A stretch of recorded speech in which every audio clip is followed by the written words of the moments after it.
Good morning, and thank you very much for agreeing to come and participate in our Hearts of Freedom project. Your participation is very much appreciated. Let me begin by asking you your name, please. John Wieler. Good morning, and thank you for being here.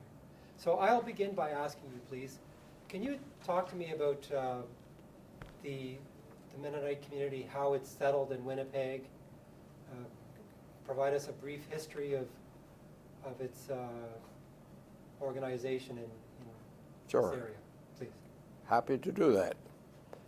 Well, they started after the Mennonites came to Manitoba in 1874, that period. They settled, of course, in the country. They didn't settle in Winnipeg at all. But somewhere along the line, some people immigrated to Winnipeg. I'm not sure about the dates. I know that when the Russian Mennonites came in the 20s, early 20s, 1920s, there was a church had already been established, or at least a mission work. The point was that some people from the States came up here, related Mennonites, and worked in Winnipeg. And that's how they started. Basically, that's when the churches really started here in Winnipeg, the bigger ones. Or at first, there were only very few, 2, 3, 4. And then after a while, they increased, of course. And then the next stage was after World War II. There were quite a few people who were coming from Europe at that time, and of course they joined the existing Mennonite churches. Many of those refugees or immigrants, or DPs as they were called then, displaced persons, were sponsored by their relatives. And at that time, the Canadian Pacific Railroad played an important part through an organization called the Canada Colonization Association, which had already been involved with the earlier settlement of the 20s. And I happened to have, I was a young fellow and had an accident on the farm and couldn't stay on the farm, and I went to work, and they put me, somehow the immigration or the employment agency at the time of the civil one, the government one, pointed me to that group, and I was hired by that group, and so I had my first taste of working with refugees. Okay. But that's the Mennonite community at that time was not working with the larger group, particularly in an organizational fashion. There was an organization called the Mennonite Board of Colonization, and they were very important. They related to this group with the CPR, and the CNR, of course, was also somewhat involved, but they were the ones that really were helping to sponsor. So the Mennonite community sort of galvanized around those events. Okay, thanks for that. Now I'd like to move on to, can you talk about how in the early period of the refugee crisis, when the Mennonite community was reflecting on how they would go about assisting the Southeast Asian refugees, can you talk about the steps that the community went through in making its plans? The earliest impetus really came from the media. The Vietnam War had been going on. The Mennonite community was a pacifist community, basically, although there were a number of people who didn't agree with that and also served in the forces. But essentially, the churches had not changed their stance. And when the war was going on, we had a good number of draft dodgers, so-called, the people who didn't want to go to the war, coming over from the States And that sort of created some kind of consciousness of the problems that some people were facing. And then after the war, there had been a lot of opposition to the war in Canada. And so they were rather sympathetic to the fact that there now were again a bunch of refugees. So when the boats that were bringing these refugees were being pirated, and the people were bobbing all over the sea there, and every home almost knew about this, there was a very strong consciousness. At that time, then, the discussions were, okay, what should we do? And there was really a strong urging in the community, remembering their own history, saying we ought to do something. And that's a sort of a rather important statement. We ought to do something. Again and again that popped up. And so already in the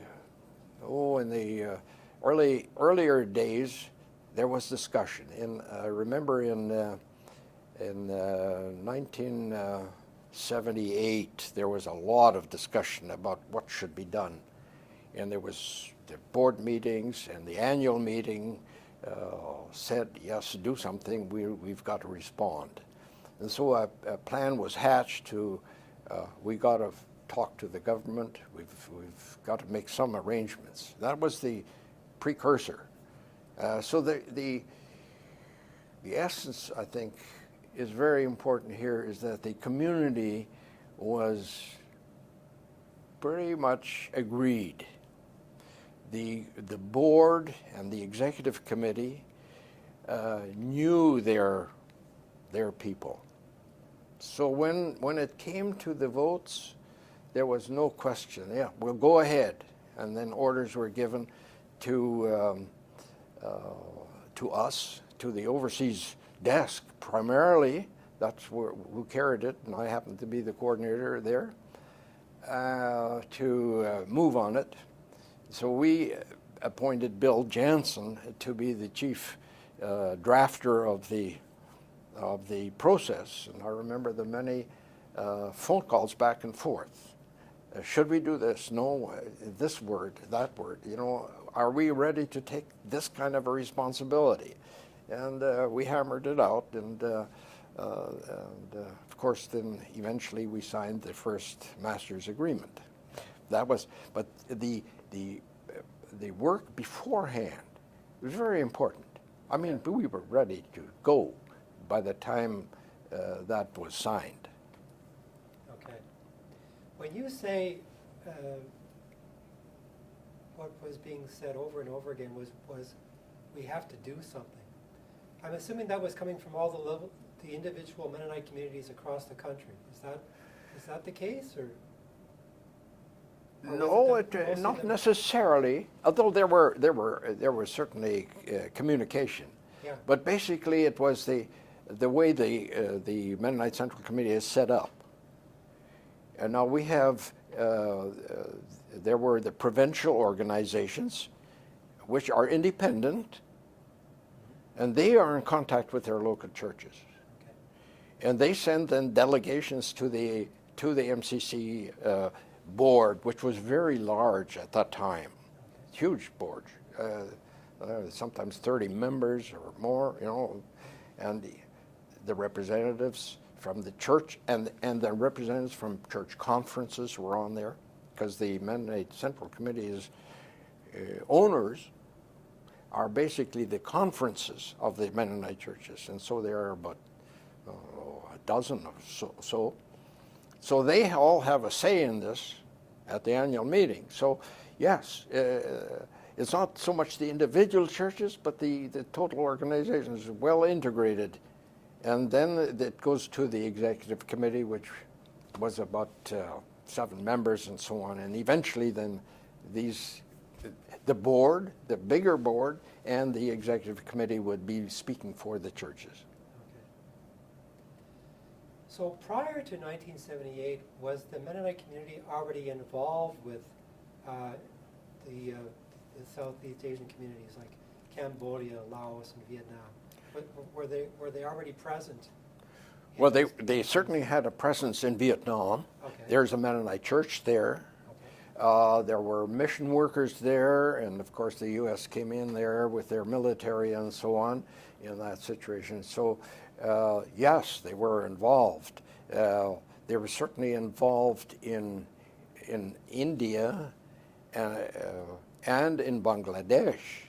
Bangladesh had a huge refugee problem at one time. This was in the 70, 71 period. And the Mennonites, MCC, was very present in Bangladesh. There were 10 million refugees that walked over the borders from Bangladesh into India at that time. And so we were very much involved. So we had, and that isn't the only place. Mennonites have been basically involved in refugee work since the 20s. Right. That's in 1920s. Okay. Yeah. Now, in 1979 was the year that the Mennonite Central Committee signed the master agreement with the federal government. Had the MCC been involved with the federal government in any other manner prior to that?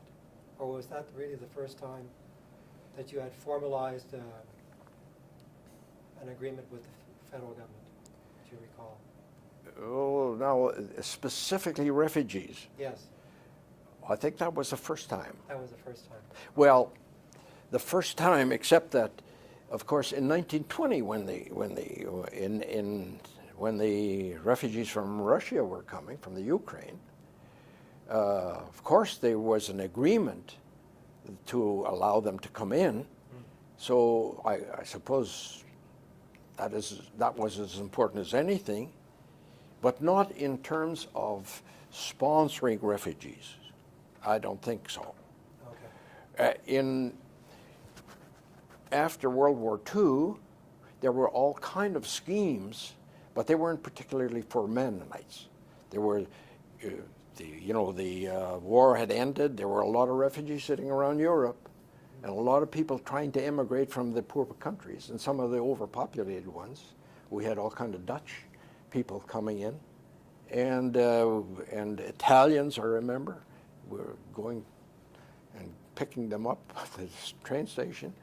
And of course the Mennonites, but the Mennonites, the Lutherans, the Catholic organizations, they all had organizations sponsoring refugees, and they came under different schemes. They were specific schemes, like the sugar beet workers, domestics, agricultural workers, and so they came under certain different schemes. And then, of course, families would sponsor their relatives through in terms of the Mennonites or in terms of the Lutheran, through their church organizations. And they were, of course, all sanctioned by the government. So if you'd call that an agreement or not, it was an agreement, of course, of some sort. But it wasn't anything specific like the sponsorship program. Okay. Do you have memories of what the negotiations were like between the MCC and the federal government in terms of coming up with a master agreement? Do you recall how that process went? Yes, I certainly, Can you talk about it? do. When it wasn't only the Mennonites that were roused, you might say. Yeah. A lot of the churches were concerned, and so we had a number of meetings with the government to discuss what should be done. And I remember very distinctly one of the meetings when Flora MacDonald was the minister, and this came probably a little later. It wasn't in the early days, but even before that there had been a number of meetings called under the CCIC, and we'd go to Ottawa and we'd sit around and try to see what could be done. But then this meeting with Flora MacDonald was especially important because she came, and the immigration officials were there, and we sat around, and everybody was agreed that this was a terrible thing, and the government had this great idea of bringing first 5,000, I think it was, and 7, and it was 8,000, and then it was supposed to be bumped up, and it was at that time there were a lot of tensions as to say, hey, this is not enough. You're not doing anything really. We're ready to do more, and I had just come back from Asia, made a number of trips to Asia, and we talked to all of the senior Canadian officials in Thailand, in Singapore, in Malaysia. We went to, and so on, and tried to sense what their feelings were about this situation from the overseas. Yeah. And of course with our people and other representatives of agencies there. And there was a real push at that time in Cambodia. The Pol Pot people, Pol Pot had decimated his country there, Cambodia. And we were in the camps. We went to a number of camps. We had some people in the camps. And refugee camps in Thailand. Right. And the government was saying, do something, you guys. We're overloaded. 500,000 people in some camps, and they were doing in a way better, in some places better than the local people were, because they were being fed, and there was some problem of feeding in Thailand at the time. And the threat was there that they were going to send these people back into Cambodia to the killing fields, or the recent killing fields. So there was this real pressure. And at the same time, they were still coming out of the water, across the water, some of them out of the water, literally. And so we said, and I was interviewed at that time by Maclean's. You may have read it somewhere. And they asked, well, how many should Canada take? And I remember flying home. What should one say? What could Canada do? And when one travels from Winnipeg to Vancouver, you're so impressed with the huge open country that we are, underpopulated of anything. We could take the whole bunch, but of course we can't. So I said, well, 500,000. And should add that places like France, was the first destination for some of the people, because they were French-speaking, but also England and Germany, basically unilingual, not multicultural like Canada. They would say, well, they were reluctant to take too many. They weren't going. They were just not absorbing them. So Canada could. I said, 10% wouldn't be a bad figure, which would be about 50,000. So, and that was before we met with Flora. And then when we met, we mentioned that. I said, well, what figures? Well, let's talk about it. Was it 25,000? Was it 50,000? We could easily take 50,000. And we know that, I don't know whether this was the impetus or some others had spoken, but the net result was that Canada opened it up to 50 and even beyond, which was very satisfying, really, to know that Canada was generous, Great. So that was pretty much, and then we did have communication through Bill, constantly, through Bill Jansen. And during that period, the period of negotiations with the federal government, et cetera, what was your role in what was going on, and what responsibilities did you have? Well, from the Mennonite perspective, the problem was on my desk. Okay. Okay. So I didn't do all the work, of course, but I was responsible to the committee, and there was an easy communication. There was no problem talking to our board members and so on. That was easy. And so I remember when Bill was working on this, every once in a while, I've already mentioned, you know, he'd say, well, what do we do? Is this how our people would accept it? Do we take this issue and are we going to settle them? How are we going to do this? And so through these negotiations, we were able to move forward in this. Worked very well, actually. Okay, great. Okay. I believe that you mentioned that at some point the MCC was involved in working in partnership with other groups, like other churches, service groups, etc. What are your memories of that experience? Oh, sure. While we decided consciously that there would be too many difficulties trying to get a broad consensus of all the agencies, all the churches, even just the church agencies, to on exactly how we would move forward. Yeah. So we said, well, we'll take the responsibility. When we say we're going to resettle, it's not going to cost the government any money in as far as the resettlement is concerned. And so we signed.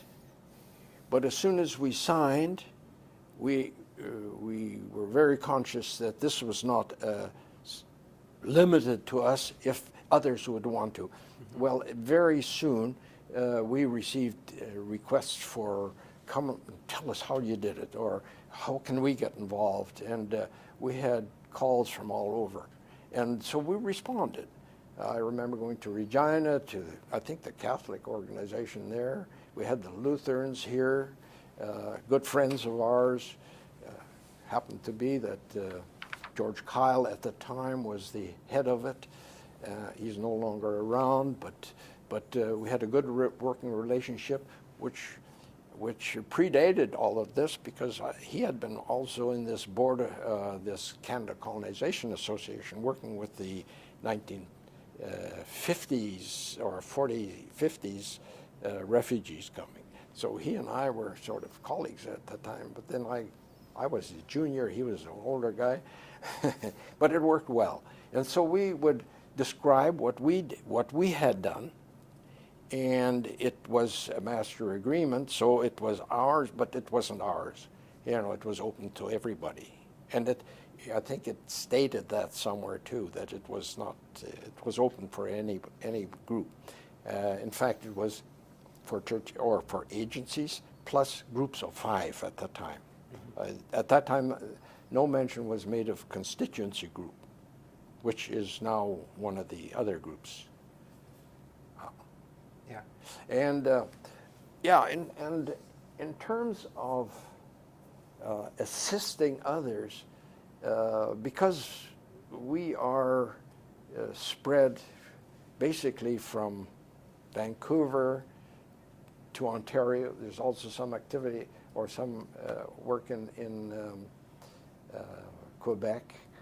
Not so much the Maritimes, although there are some contacts in the Maritimes also. But so through this decentralized approach, the people there, they had a lot of contact with the local people. Okay. There was no competition, that's for sure. No. Right. Were there occasions for the Mennonite Central Committee or the Mennonite community to come together with the other organizations to coordinate your activities, or how did that work? No, it wasn't so much. I don't recall that there was particular urgency or even a call for that. Okay. It was simply, you know, everybody got on the bandwagon. Okay. And not only the churches, like the cities. Well, Ottawa is a prime example of the mayor there getting the city all hyped up. And persons such as Hart Edelman, he was very active in this thing. And so they just jumped up and they did their own thing. Yes. And in a way, that was a good thing, too, and because there was a lot of energy, and they didn't have to wait for each other. You know, it moved.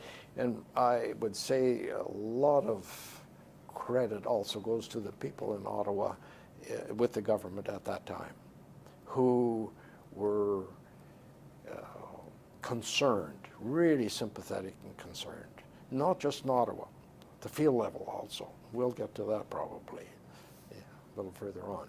Right. Okay. At the time of the master agreement, of the signing of the master agreement, what was the understanding at that point? Did the federal government say, okay, if you're signing this agreement, then you will be taking responsibility for a number of refugees? Because my understanding was that the government sponsored a number of refugees, and they expected organizations like the MCC to sponsor a number of refugees. What are your memories of that? How did that work? Well, that we knew that the government was, of course, sponsoring. Yeah. We wanted to make it easy for the government to accept us, but not only us, but the refugees, of course, but also to work with us. So we said, we are going to take full responsibility here in Canada. In fact, we also worked somewhat in the selection process right in the beginning, because it was overwhelming at the other end. But over here, we wanted to make it very easy for the government to say yes, because it wouldn't basically cost them anything. So we assumed full responsibility. And we said one other thing, but one of the conditions we really wanted, don't add them into your quota. These are above quota. If you accept 10,000 and we accept 5, these 5 are not going to be cutting down your 10,000 obligation. Right. So you stick to your obligation, we'll stick to our obligation. Okay. I think that's very important. Yeah. That eventually, I think, became eroded somewhat. I'm not quite sure where it stands right now, but to my knowledge, that is no longer the issue or a factor. And if I should say this is, I think it would be a good thing to continue to look for new ideas, even now, of how we can enhance the immigration of refugees without getting so formalized and putting everything into these kind of categories that are stymieing so much today.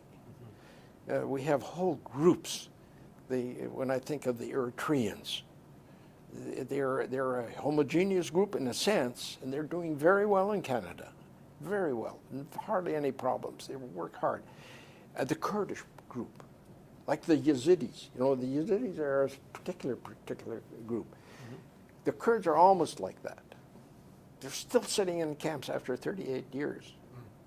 And we're bringing 1 or 2, a couple of a family of 7 are going to be arriving tomorrow that we're sponsoring. But it's very small. Right. And now why can't we? And we're bringing in foreign workers to augment our labor force. Well, these people are ready to do that. And we can't bring them in. Those people are earning their money, helping our economy, sending the money back home.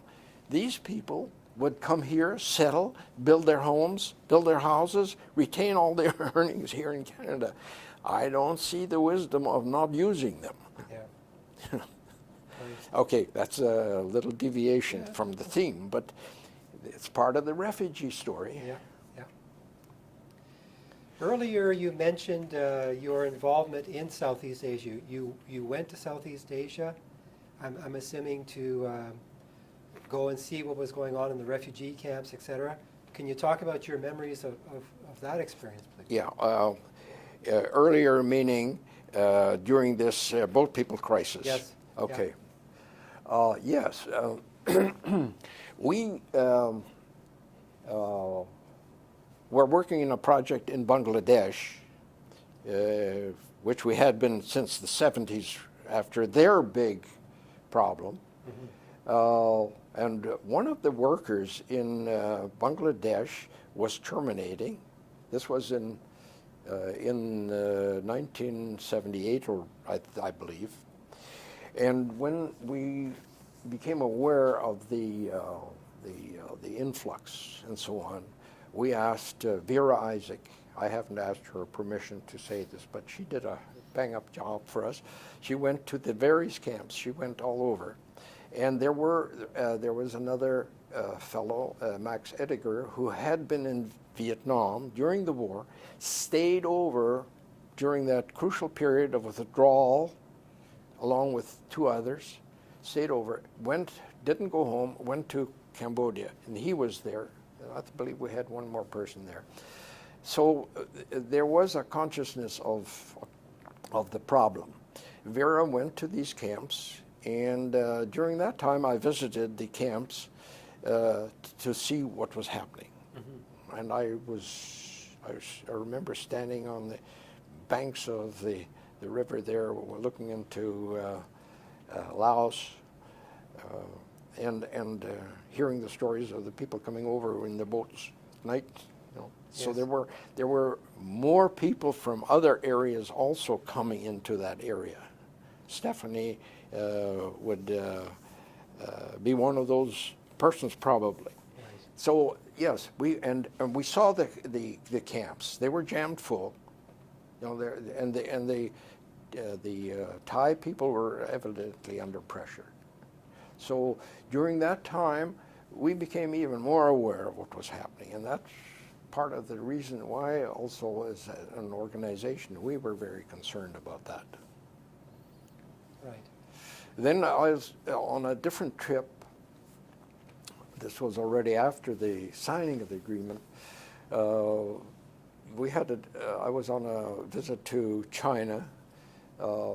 This was after the Cultural Revolution. There was still a lot of flak flying. There were some Chinese Mennonites here who said we should be paying more attention to their people there, although that was a difficult one. But on that trip, we also went to Hong Kong. We had a little time, and we visited some of the camps and saw what was happening, visited with the UN people and our people there, and tried to understand how, what should be done. The universal response was, take them out of here. Yeah. Take them out of here. Camps are a very bad place for people. Yes. Necessary at times, but very difficult. So the Mennonites who visited the refugee camps in Southeast Asia, would they have played a role in partnering with the immigration officials to select refugees, or what would their responsibility have been, please? Well, it's always a little bit awkward to know how you relate to these, and it's a little awkward for the embassy people, the people that work for immigration or for the foreign service or whatever, to know how to handle these. Mm-hmm. Now, this was a unique situation. Because we had people there and we knew that others were needed, we had some new people also coming, and as I said, one of our workers was able to help some of the officials going to the camps, helping select or saying, well, we'll take this one, we'll take this one, we'll take this one, without too much selection. One of the problems was that countries were very interested in refugees, especially if they had a doctoral degree or were very happy to be able to plug into some industry right away, and especially if they were single.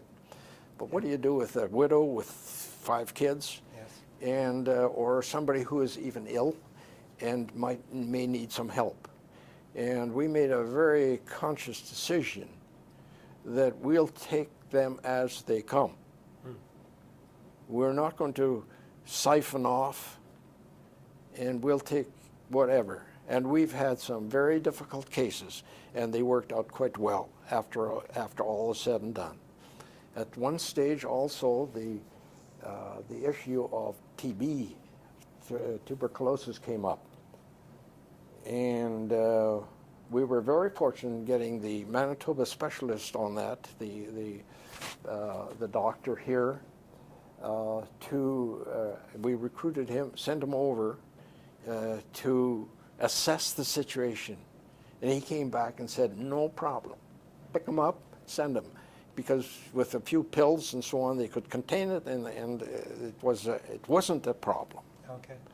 And so this is how we interacted with them. I think it would be, in fact, helpful if there were a little more ability for the agencies in Canada that are really committed to settling refugees to be able to go over there and assist in selection and pointing out who should come.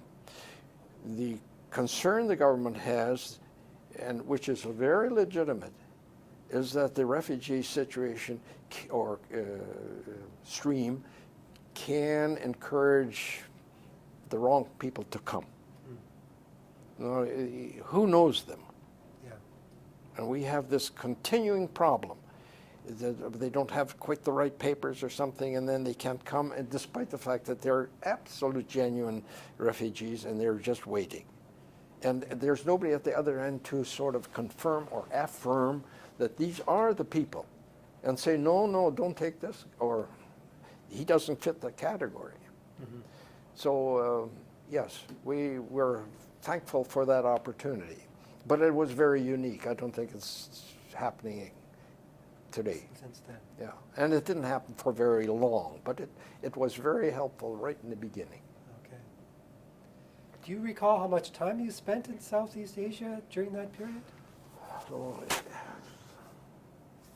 I don't recall the exact time, but I believe I made about, what, four trips or something around that time, to or 5 maybe. Some of these were combined with some other trips. Mm-hmm. We had a special delegation going to Vietnam, and at that time, this was, I think, before the refugee. I'm not quite sure. I'd have to check my figures, but we had a delegation going to Vietnam because after the war, they were in trouble. They were in trouble. The China government was putting on a pressure, and because they wanted to now grab this vacuum, they thought. Yes. And the Vietnam people were not happy at all about that. On the other hand, the U.S. had gone home, and there was an embargo on everything. MCC, generally the North American group, couldn't respond from the States because the office is in Akron, Pennsylvania. Winnipeg could. So we sent a delegation to try and see what is there. One of the points we also raised was this matter of refugees. And they said, well, they're welcome to leave. In fact, some of them were happy that they were leaving. But we said, this is a very bad thing for you. You're losing good people. Your reputation in the world isn't enhanced by being the bad guys, etc.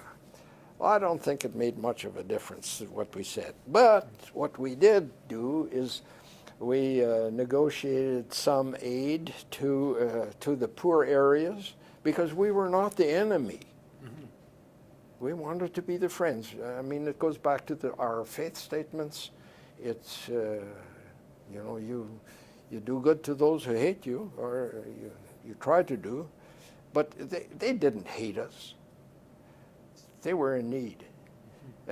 Some things were not done the way they should be. Anyway, so we were very conscious of that.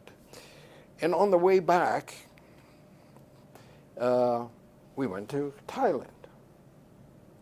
And again, saw this. They were representative of our group, and they came back with a message with what they saw and what we discussed and affirmed or corrected and so on. Very important reasons for going. Right. Do you have memories of what the conditions were like in the refugee camps that you visited? Could you describe what that was like? One of the images, so you retain your memory through images. I remember the dankness, the crowds. I remember the barbed wire in some areas, people looking through the wire, depressing, calling out, I mean, you can't see that without feeling, hey, this isn't right, this is terrible. That was part of it. The worst part was people who had really, really suffered very badly. The trips were often very traumatic for them. There was theft, there was rape, there was killing, there was drownings, there were survivors. Very bad. So, this whole impression over the whole idea of having people in camps, bad. It's not a place for people to be. Right. Especially those who would have had to stay in the refugee camps for several years, for example. Now, there were some things that were sort of also somewhat encouraging, that the people did not give up right away. There were people who were doing handicrafts, selling them. Great. It's creative, and there were some agents. There was one agency, particularly one lady, who would go around teaching them what could be done. And so we brought some stuff back just to show, in a way, because it wasn't a big commercial industry, but still it helped a little bit, keeping their hopes or their creativity alive. Mm-hmm. But generally, it's not it's a bad place to be. Right. Can you talk about how the MCC went about the whole sponsorship process? How did that work out? How did it? Yeah. Well, I think organization is terribly important. Yeah. And if you're going to have a successful, or shall I say, a good settlement program, you've got to be organized. Now, fortunately, we were able to, as MCC Canada, the big agency, the umbrella agency, which is, I should quickly add, is very dependent on all the members. It isn't a dictatorial process. We are very fortunate in that we are organized Canadian-wise, internationally also, but we don't need to speak about that, but Canadian-wise, and that there are these provincial organizations. So what we did, we agreed with our people that we would be the prime carrier of responsibility, okay? Mm-hmm. If it comes down to the crunch, the government deals with us, not with the church or with the individual sponsor or with the provincial agency, but with the MCC. So we knew that the weight of responsibility lay right where it was supposed to, right there. Yep. So that was number one, which was a comfortable one if you don't have any problems. If you have problems, then it becomes more uncomfortable. But so then we asked the provinces to do the same thing. Are you going to take responsibility for the refugees in Manitoba? Manitoba said yes. Alberta said yes. BC, yes. Saskatchewan, Ontario. So they were all taking the same kind of responsibility on behalf of their churches. okay, which they would, of course, could pass up the line if needed. Mm-hmm. Then the churches, they did the same thing to the churches. So there's a group of people there who said, yeah, we're ready to help.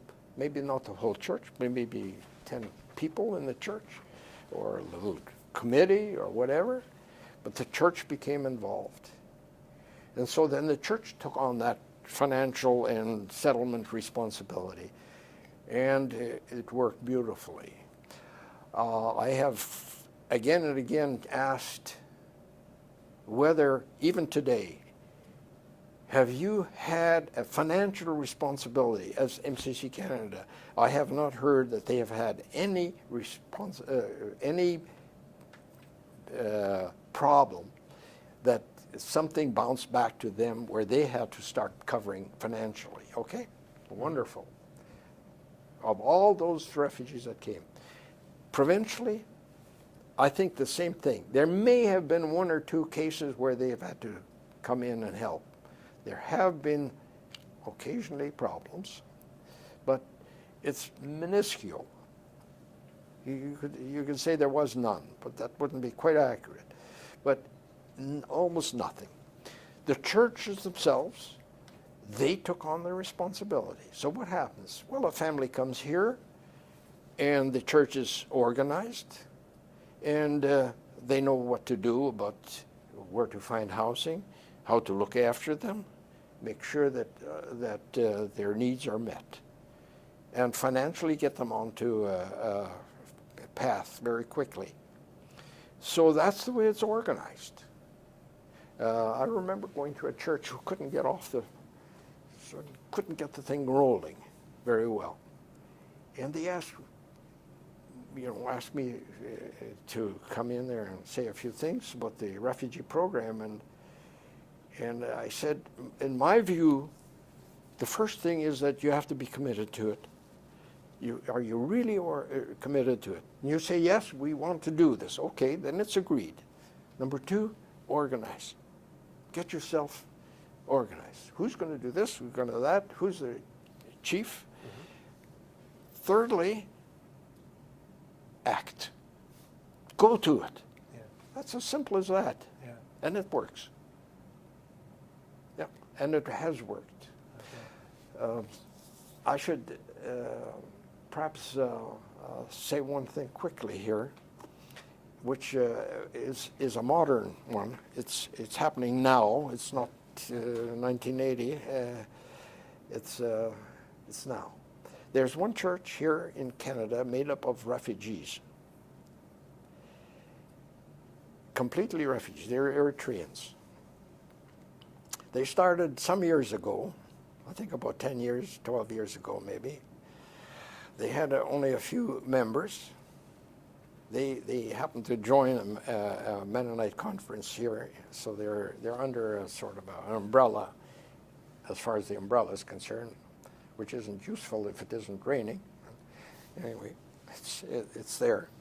They relate, and they have a plan, and they're mainly sponsoring, or they're looking for sponsors to help them bring their people over. So they know who they're bringing over. They're not bringing anybody over. They're bringing people who they know. Right. So that's fine. That's who they are. And so then they bring them over. Before they bring them over, the family says, yes, we'll take full care of them. The church has no budget for them. They come over. The church helps them, of course, with finding jobs. They move into the basement of their family or their rooms. The family gives them the initial housing. Within a week, 2 weeks, a month, they have found them work. Once they have work, they find them an apartment, and they are independent. They enroll them in schools. They look after all the settlement issues, like registering them, all that, and they're supporting them. And so they have a crowd around them. The language is no problem, and They integrate beautifully, quickly, and there are no unemployed people there. And they've, in these last 10 years or 12 years, they have managed to find, because they couldn't sponsor themselves, they weren't financially able. They're given space in another church, a Mennonite church, and they have sponsored just under 1,000 people, 900 and some people that they have sponsored.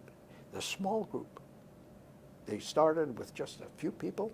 There are now, I don't know, 150 to 200 people in their church. So they're taking their own responsibility, you know. Mm-hmm. And in a way, that's a picture of what happened way back when the Russian Mennonites came. And I think that's a pattern that we should really explore for the future. But coming back to the time when these people came, sure, there were problems at times. And they had to move from one place to another. And they wanted to move some places, you know. Yeah. There were some that were out in the bush somewhere or out in the country and isolated, and they came. Basically, the church helped them do that. There weren't very many major problems. One group that came was a woman with a bunch of kids. Her husband wasn't around. Whether he was killed, I don't recall now. A really difficult case. So the staff members of MCC said, "Okay, we'll be the group." This is one exception. We didn't do that very often, but we did one as a group. And my goodness, one of the ladies who's no longer around, she was the accountant. She became the mother to them. Okay. And took them under her wing. And the church she goes to looked after them. And then eventually they got married. She got married, and the kids became and grew up. This very difficult case that was a question, can we accept them or can't we accept them? And we said, well, we don't want to force this on anybody, so we'll take this one. Wonderful experience. Are there any stories that you could tell about what you would have heard from the different churches across Canada about their sponsorship experiences? Were you told stories? Was anything interesting that you could share with us? Well, one of them isn't a very nice story, but I'll tell it because it's sort of interesting. This group came to Saskatchewan right out of the camps. And this was a very traumatized group. And Saskatchewan, or the people that had sponsored them had not too much experience, unfortunately. This was not a very happy story. So they were very concerned about this group, of course, and so they had prepared a place. This was out in the country somewhere, lonely, and they were. I think I'm getting it right now. I may be combining one or two other stories now. I have to watch it, but they were taken there, and they were left in a sense by themselves, with very few people, and. But not everything was ready, I think. I remember somebody saying that they would have to, their privy was outside. There was no, this was a very simple place, no facilities. So they had to go and dig the pit for the toilet. And these guys freaked out. They thought they were digging a grave for themselves, which was a repeat of something that they had experienced back when. Right. That was a very bad story. Oh, okay. On the other hand, we had another one which wasn't quite as bad, which was that the people were so generous. These people had come to another family, and they were greeted and accepted with all the generosity that these good Mennonites could give them, including a lot of good food.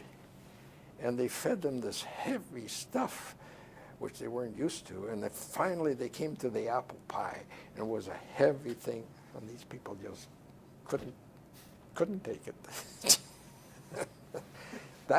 Those are little cultural adaptation stories which were very real. We've had also others. When I think of the refugee stories that I personally have been involved with,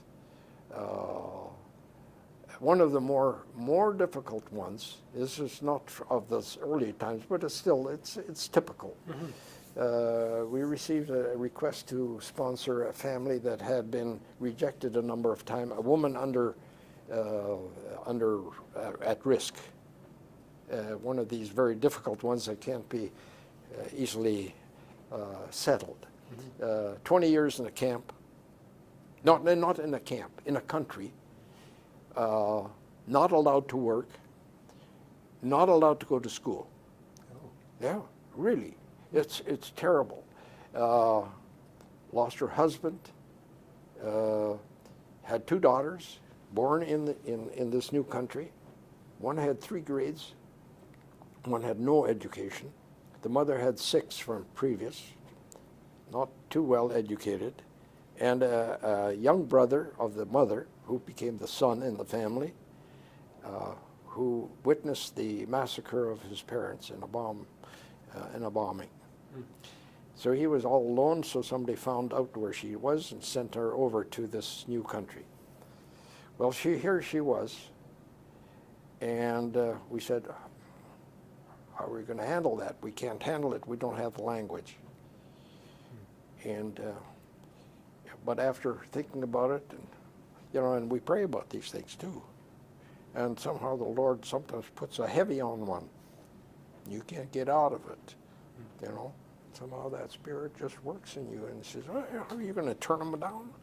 You can't turn them down.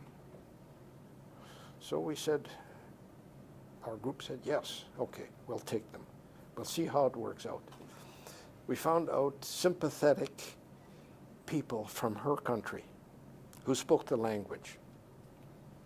We found a home for her in an apartment which was too expensive, but the caretaker and his brother-in-law were the caretakers came from the same country, same language group. So we had solved that problem. And they came. Without language, without experience, without anything. Within a year, the kids, and they were 20, 23, 22, something like that, 18, 19. They spoke English, they went to school, they adapted. Mother had a much more difficult time of it. But I see that, within a short time, they're going to be fully in the workforce and so on. Yeah. These are the real experiences. Yeah. And they become a positive thing for Canada. Not just for a group that says, we did a job, and they moved out of our province eventually, but we're not doing it for us. We're doing it for the refugees. Yeah.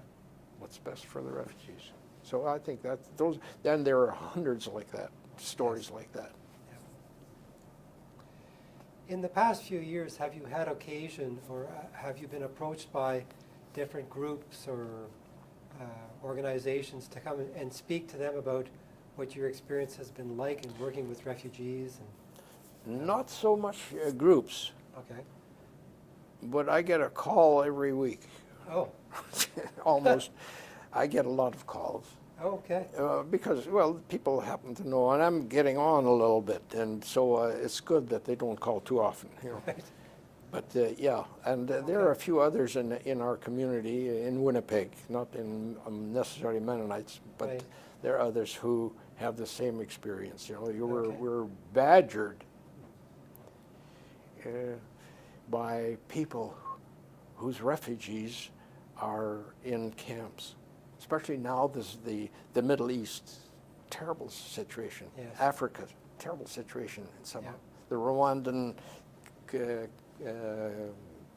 Congolese, kind of that border, terrible, terrible problems. Right. And we can't help everybody.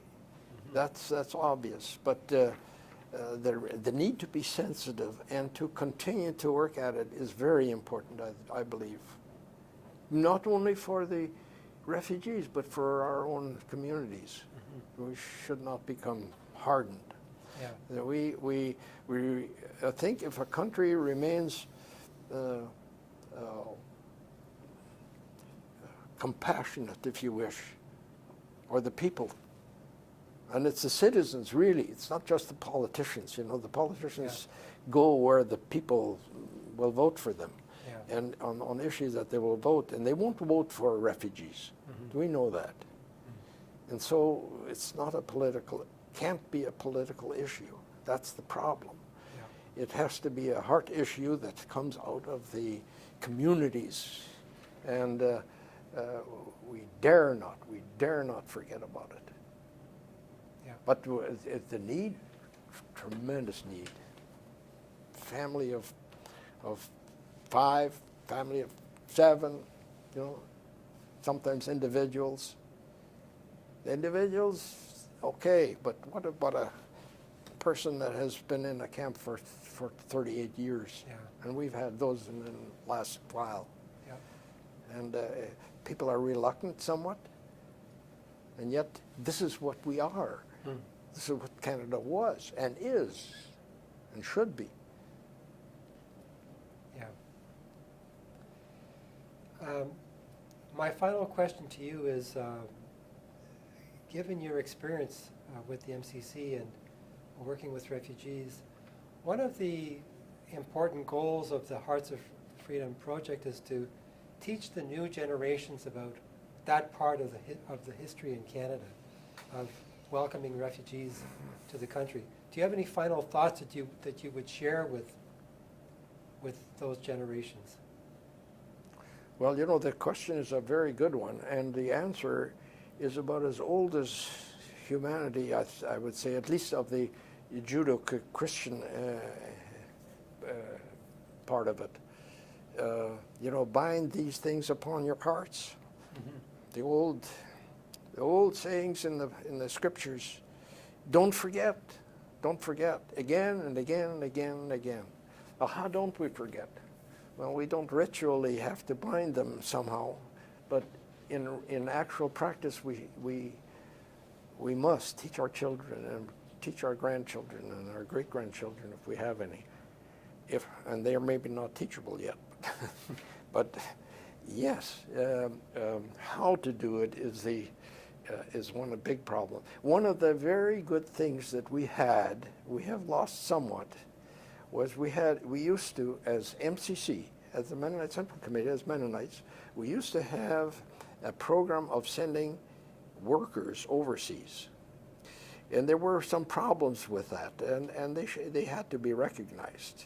You know, we were displacing sometimes people who couldn't do the work there. It's a lot cheaper to hire, if you want to really help people, there's plenty of people, laborers. You don't have to go and build a church somewhere or a school if there are plenty of workers that have no work. But the good part of doing it, and you can do that correctly, is to send workers overseas, volunteers. We had a lot of volunteers over many years, everywhere. Teachers Abroad program. There were hundreds of teachers in Africa when the decolonialization period was on. Now we don't need them, but at that time. And they came back, and they were international people. They understood. They could understand. Somebody who is just looking after himself here doesn't have that opportunity. And so the exposure is very important. Now, it need not be one way, it can be the other way also. Bring them here. Now, that's also has a lot of dangers to it. Then they become spoilt in a way. You know, Yeah. they see the way we live so freely and have more food than we need, and somebody came over from Vietnam or from one of those areas to California, I remember, during that time, and somebody took them around the area, and he saw all those boats. He said, "Are these all fishermen? These luxury boats?" So, well, no, Right. what did they do? Why did they have the boats? Yeah. You know? So we become very desensitized living in our own little world. Sensitization is extremely important. Schools can help. Schools can certainly help. There are a lot of creative ideas out there. Yeah. If one really puts one's mind to it. Right. The other thing, stay involved. Since the boat people incident there, that was now 40 years, some odd 40 years. Yeah. Our church, the one I go to now, we've constantly had a refugee ministry. We don't have terribly many sometimes it goes down a little bit. And to bring those people on board is sometimes difficult. We have a lot of new people now, and they will have to learn how to do this. It's not so simple. Yeah. So then they think you have to have an experienced person. Well, you don't get experience by not being involved. You have to be involved. But I think that's one of the ways we can continue, at least marginally, to sensitize the people. And the other thing is the press is very important too. Even in Winnipeg, we have one person here who I think has done a very good job of reporting on refugee matters at the Free Press. I won't name her name because I haven't asked her. But if you look under that category, you'll see it again and again, and it helps immeasurably. And I think the editor is giving his blessing to that. Okay. And I think those kind of avenues and the other media, they are very influential. Instead of putting all those ads on there should be a few more stories about what's really very important to the global community and to Canada. Right. Great. Thank you very much.